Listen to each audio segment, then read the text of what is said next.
যে আমরা একদলীয় শাসন ব্যবস্থা বিশ্বাসী করি না। আমরাই একমাত্র দল যারা গণতন্ত্রের জন্য গত 50 বছর ধরে আমরা লড়াই করে আসছি, সংগ্রাম করেছি, প্রতিদিন প্রতি মুহূর্তে আমরা লড়াই করেছি।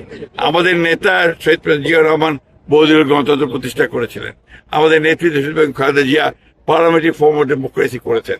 আমাদের নেতা তারেক রহমান সাহেব তিনি গণতন্ত্রের প্রতিষ্ঠার জন্য বিদেশে নির্বাসিত অবস্থায় ছিলেন এবং জনগণের সমর্থনে 2/3 ভোটে তার দল নির্বাচিত হয়েছে।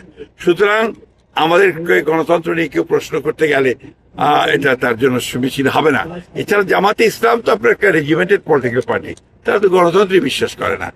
যেহেতু বন্ধ ছিল শ্রমবাজার, এটাকে খুলে দেওয়ার ব্যাপারেও ওনারা কথা বলবেন এবং আশা করি আমরা যে মালয়েশিয়ার সঙ্গে আমাদের দ্বিপাক্ষিক সম্পর্ক আরো জোরদার হবে, শক্তিশালী হবে। আমাদের সাথে আমাদের স্থানীয় সরকার মন্ত্রণালয় এলজিডি লোকাল গভর্নমেন্টের যিনি চিফ ইঞ্জিনিয়ার, তাকে আমরা সাথে করে এখানে নিয়ে এসেছি।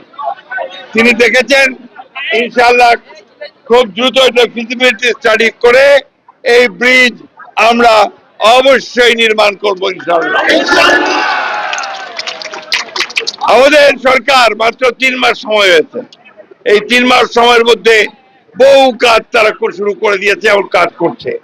আমরা দেখেছেন ফ্যামিলি কার্ড করেছে, কৃষক কার্ড করেছে এবং আমাদের যে মসজিদ এবং মন্দির এগুলোতে যে যারা ইমামতি বা পুরোহিতের কাজ করেন তাদেরকে ভাতা দেওয়ার ব্যবস্থা করা হয়েছে।